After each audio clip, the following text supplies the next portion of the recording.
What's up, everybody? We got a Mazda in 41B tri-coat candy. Repair on the fender, blend the hood, place the bumper, and blend in the top piece of the bumper too. Pretty easy repair, but I wanted to make a video on this one because it's a pretty cool color. And in case anyone had any questions, about this color, you might watch this video and get some use out of it. We're going to put some sealer down. It's pretty much the same color as the primer, but we want to cover up any burn throughs with that sealer. That way it's a nice even substrate.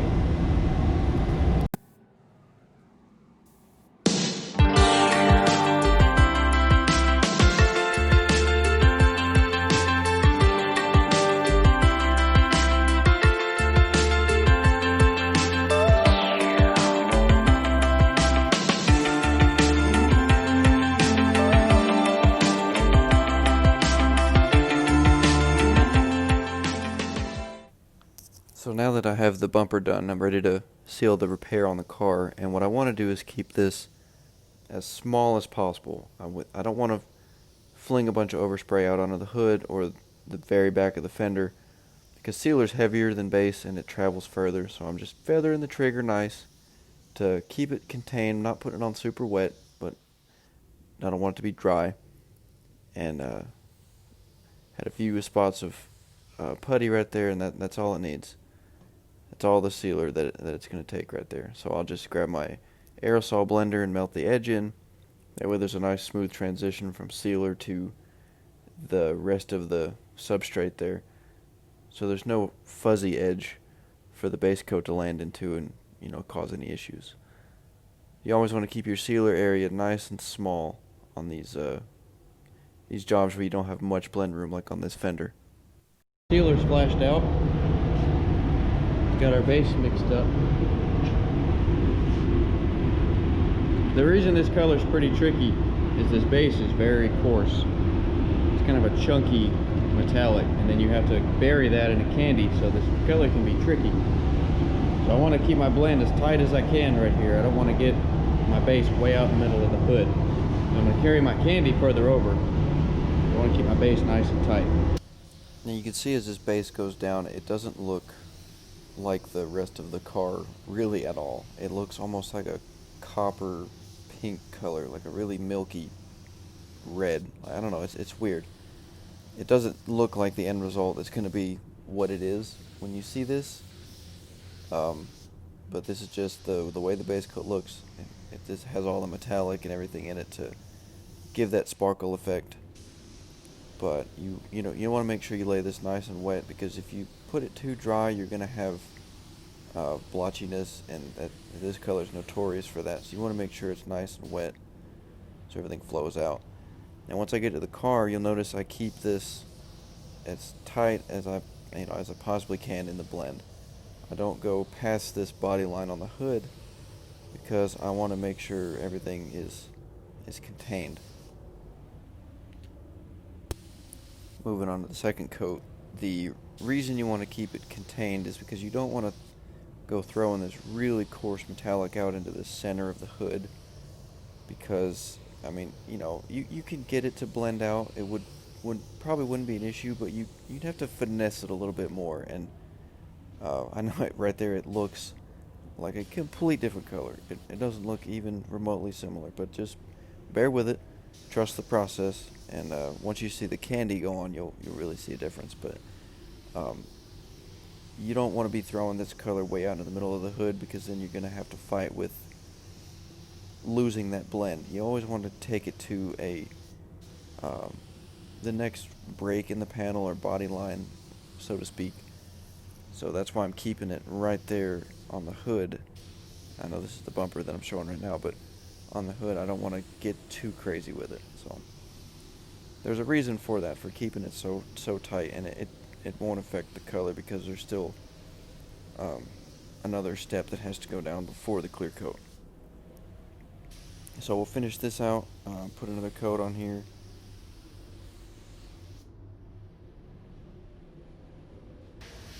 So moving on to the candy stage of this, it took 2 coats of the base to cover the sealer. So we're going to go over it with our anti-static gun to get rid of any static that, spraying the base coat on may have caused. Just to ensure, a cleaner paint job. That's basically all this does. Can't forget our bumper cap. You'll really see, you see how dark this mid coat looks? I mean, it's really dark. So we'll get our gun adjusted here. I always fumble with the air pressure and everything like that before I spray. It's just something I've always done. It's not necessary. It's a habit. Make sure it's shook up nice. And you'll really see what kind of difference this makes as it goes down. You want to lay this nice and wet also. You see right there immediately how it starts to change the color of this. It's really cool to see it watch it happen firsthand. And I'm going to carry this candy all the way across the hood, mainly because there were some rock chips like out in the center and towards the front of the hood that I just dabbed a little base in because we weren't fixing them, unfortunately. It was just a blend panel, but I hate painting over bare chips like that. So I'm just going to stop this candy right there at the body line. That way I'm not getting into the other fender with a mismatched color. And this is just one coat, and you see how drastically it changes the color. It goes from that milky pink color to starting to get that vivid look that it really needs. And then the other paint system I used to use, this step was a tinted clear coat, not a mid coat.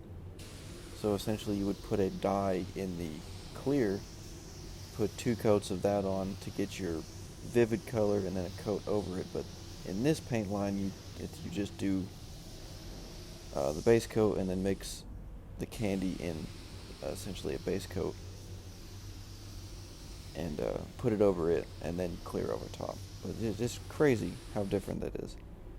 But you want to make sure you lay this wet also, because it can kind of blotch up too with how thick the pigments are. But going in the second coat here, nice another nice even wet coat. Not over wetting it so it blotches up or anything like that, but just nice and smooth, consistent. Carrying it over that, you can see it's wild how much it changes that color, but you gotta take your time with it. Carry it across the hood real nice. I probably didn't have to, maybe go all the way on the hood, but I felt safer doing it this way. That way there was no issue. There's a big hood, a whole lot of room, a lot of real estate, so might as well be safe than sorry, I guess. Might be overkill or unnecessary. Let me know what you think if you're a painter. Watching this, if you've done this color before, if you do the same thing, let me know. If not, let me know what you do. I would prefer to take it over to the next body line on a long flat hood like that. I'd rather not try to lose a blend in the center of a hood. It's just, you end up fighting with it more, and you don't want to make yourself have to work harder with painting. You want to work smarter, not harder. And as generic as that sounds, it's the truth. My buddy Brian over at Paint Society here on YouTube, his slogan, "Don't ever think it's just paint," and that couldn't be a more true slogan. Because you can't let it fight against you. You have to work with it and make it work for you. Otherwise, you're gonna have a lot of headaches. And trust me, I've had enough headaches doing this. I try to keep them as minimal as possible, avoiding any kind of issues. So, gotta make sure we get the candy on our toe cap so the color's right. We'll get this dried down and see how it looks.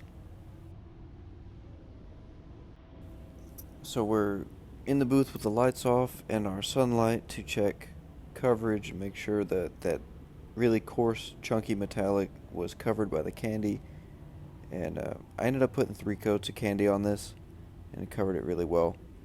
Nice good blend across the hood. Looks really nice. This thing's ready for clear. But before we do that, we'll go over it one more time with this anti-static gun, and just to help try to get it as clean as possible. It's always the goal with painting. You want to do less buffing and more painting. You're going to get a few specks of dirt no matter what. It's just the nature of it. But we'll get this thing blue off before we clear. And we're using a Wacom, of course, pretty much my guns of choice. I am an influencer for them on social media. I love their guns. I wouldn't promote their stuff if I didn't like it. Been using them for a long time. Spray this clear at 30 psi out of a 1.3, and it goes on really well. So I'll just roll the footage of the rest of this clear coat, and then we'll check it out when it's done.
All finished out.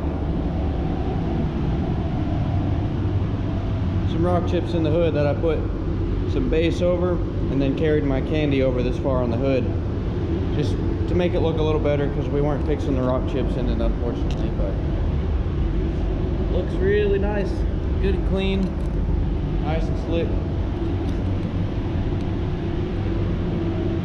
Mopper looks great.